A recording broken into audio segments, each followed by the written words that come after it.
আজকের এই ভিডিওতে আমরা দশম শ্রেণীর দ্বিতীয় পর্যায়ক্রমিক মূল্যায়ন 2024-25 সালের ভূগোল বিষয়ের 3 নম্বর এবং 5 নম্বর মানের অত্যন্ত গুরুত্বপূর্ণ প্রশ্নগুলো দেখে নেব। তো চলো তোমাদের সেকেন্ড ইউনিট টেস্টের জন্য কোন কোন গুরুত্বপূর্ণ প্রশ্নগুলো রয়েছে 3 নম্বর এবং 5 নম্বর মানের জন্য সেই প্রশ্নগুলো আমরা এই ভিডিও থেকে দেখে নিই। তো দেখো তোমাদের সেকেন্ড ইউনিট টেস্টে বায়ুমণ্ডল, বায়ুমণ্ডল আর হচ্ছে ভারতের অর্থনৈতিক পরিবেশ এই তিনটি অধ্যায় থেকে মূলত প্রশ্ন করা হবে। তো এই তিনটি অধ্যায় থেকে আমরা 3 নম্বর এবং 5 নম্বর মানে কোন কোন গুরুত্বপূর্ণ প্রশ্ন রয়েছে যেগুলো তোমাদের খুব ভালোভাবে প্র্যাকটিস করতে হবে, সেই প্রশ্নগুলোই আজকের এই ভিডিওতে আমরা দেখব। তো দেখো প্রথমে তোমাদের যে দ্বিতীয় অধ্যায় রয়েছে বায়ুমণ্ডল, সেখান থেকে কোন কোন 3 নম্বর মানের গুরুত্বপূর্ণ প্রশ্নগুলো তোমরা প্র্যাকটিস করবে সেগুলো দেখে নাও। 1 নম্বর হচ্ছে ট্রপোস্ফিয়ারকে ক্ষুব্ধমণ্ডল এবং স্ট্র্যাটোস্ফিয়ারকে শান্তমণ্ডল বলা হয় কেন? ওকে, এগুলো হচ্ছে 3 নম্বর মানের প্রশ্ন। এরপর 2 নম্বর দেখো উচ্চ স্থান শীতল হয় কেন, অথবা পর্বত চূড়া তুষার আবৃত থাকে কেন, অথবা ট্রপোস্ফিয়ারে উচ্চতা বৃদ্ধিতে উষ্ণতা হ্রাস পায় কেন। ওকে, 3 নম্বর প্রশ্ন দেখো জলভাগের তুলনায় স্থলভাগ তাড়াতাড়ি উষ্ণ হওয়ার কারণ কি? নেক্সট 4 নম্বর ওজোন স্তরের গুরুত্ব ও প্রভাব কি? 5 নম্বর জেট বিমান স্ট্র্যাটোস্ফিয়ার দিয়ে যাওয়া সুবিধাজনক বলে মনে করা হয় কেন? এরপর 6 নম্বর আয়ন বায়ু ও পশ্চিমা বায়ুর মধ্যে পার্থক্য লেখো। ক্রান্তীয় ঘূর্ণপাত ও নাতিশীতোষ্ণ ঘূর্ণপাতের মধ্যে পার্থক্য লেখো। নেক্সট বায়ুমণ্ডল উত্তপ্ত হওয়ার পদ্ধতিগুলি কি? এরপর হচ্ছে ভূমধ্যসাগরীয় জলবায়ু অঞ্চল শীতকালে বৃষ্টিপাত হয় কেন? ওকে, ভূমধ্যসাগরীয় জলবায়ু অঞ্চলে শীতকালে বৃষ্টিপাত কেন হয় সেটা লিখতে হবে। স্থলবায়ু ও সমুদ্রবায়ুর মধ্যে পার্থক্য লেখো। ঠিক আছে, তো দেখো দ্বিতীয় অধ্যায় থেকে তোমাদের 3 নম্বর মানের এই 10টি প্রশ্ন কিন্তু আমরা এখানে দেখালাম তোমাদের। ঠিক আছে, এই 10টি প্রশ্ন কিন্তু তোমরা খুব ভালোভাবে প্র্যাকটিস করবে। ঠিক আছে, প্রশ্নগুলো তোমরা আরেকবার দেখে নাও। এটা 2 নম্বর 3, ঠিক আছে, 4, 5, 6, 7, 8, 9, 10। ঠিক আছে, এই 10টা প্রশ্ন তোমরা ভালোভাবে প্র্যাকটিস করবে। এরপর দেখো দ্বিতীয় অধ্যায় তোমাদের যেটা বায়ুমণ্ডল যেটা রয়েছে, এই দ্বিতীয় অধ্যায় থেকেই তোমাদের 5 নম্বর মানের কোন কোন গুরুত্বপূর্ণ প্রশ্নগুলো পড়বে সেগুলো দেখো। প্রথম হচ্ছে পৃথিবীর বিভিন্ন বায়ুচাপ বলয় সম্পর্কে সংক্ষেপে লেখো। আর 2 নম্বর বায়ুমণ্ডলের চাপের তারতম্যের কারণ কি তা সংক্ষেপে লেখো। 3 নম্বর হচ্ছে বায়ুমণ্ডলের তাপের তারতম্যের কারণ কি তা সংক্ষেপে লেখো। 4 নম্বর হচ্ছে বায়ু প্রবাহের শ্রেণীবিভাগ করে সংক্ষেপে আলোচনা করো। 5 নম্বর গ্রিন হাউস এফেক্ট ও গ্লোবাল ওয়ার্মিং কি, এর কারণ ও প্রভাব সংক্ষেপে লেখো। ঠিক আছে, 6 নম্বর হচ্ছে পৃথিবীর প্রধান জলবায়ু অঞ্চলগুলি সম্পর্কে সংক্ষেপে আলোচনা করো। ওকে, এখানে 5 নম্বর মানে 6টি প্রশ্ন দেখো তোমরা প্র্যাকটিস করবে। ঠিক আছে, বায়ুমণ্ডল থেকে প্রথম হচ্ছে দেখো এটা হচ্ছে 1 নম্বর, 2 নম্বর, 3 নম্বর প্রশ্ন, 4 নম্বর, 5 নম্বর এবং 6 নম্বর, এই 6টি প্রশ্ন তোমরা কিন্তু প্র্যাকটিস করবে ভালোভাবে। এরপর চলো তৃতীয় অধ্যায় যেটা রয়েছে বায়ুমণ্ডল, সেখান থেকে দেখো 3 নম্বর মানে কোন কোন প্রশ্ন তোমাদের জন্য গুরুত্বপূর্ণ। 1 নম্বর হচ্ছে মগ্ন জলা কি, এর বাণিজ্যিক গুরুত্ব কি? ঠিক আছে, 2 নম্বর নিউ ফাউন্ডল্যান্ড উপকূলে ঘন কুয়াশা ঝড়ঝঞ্ঝা ও তুষারপাত হয় কেন? ঠিক আছে, এরপর দিনে দুবার জোয়ার ও ভাটা হয় কেন, অর্থাৎ দিনে দুবার জোয়ার দুবার ভাটা কেন হয় সেটা লিখতে হবে। 4 নম্বর গ্র্যান্ড ব্যাংক মৎস্য আহরণের জন্য বিখ্যাত কেন? ভরা কোটাল ও মরা কোটালের মধ্যে পার্থক্য লেখো। অ্যাপোজি ও পেরিজির মধ্যে পার্থক্য লেখো।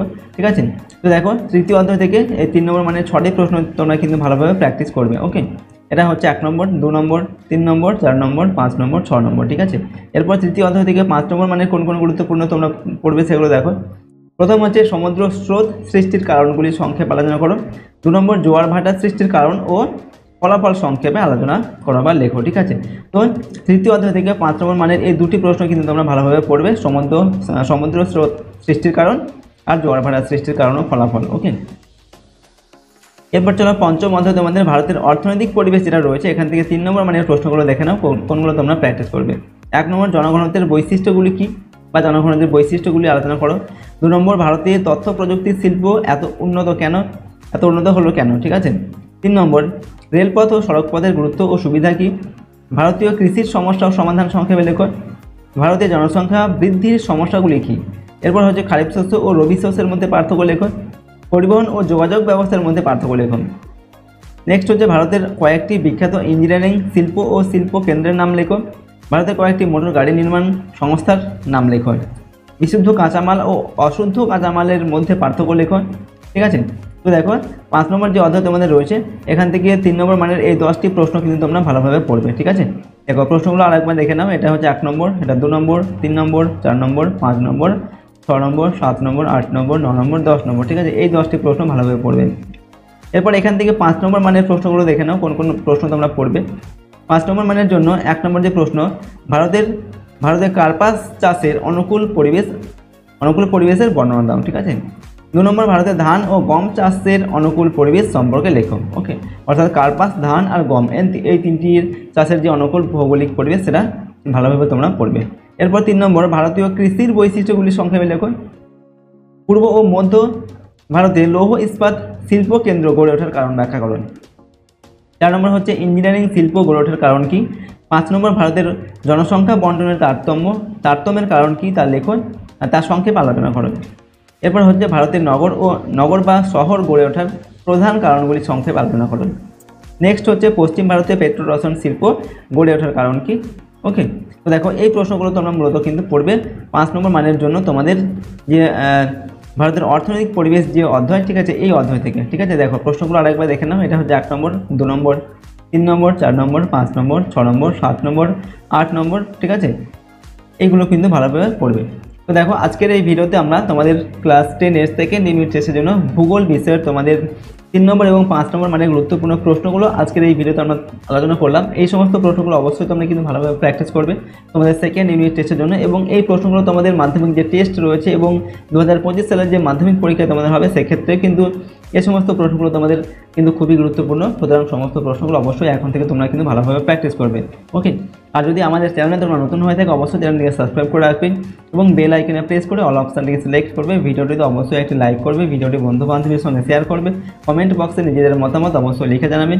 আর এই সমস্ত প্রশ্নের পিডিএফ ফাইল পেতে চাও তাহলে সহজ লেসন অ্যাপটি ইনস্টল করবে, সেখানে এই পিডিএফগুলো দেওয়া থাকবে।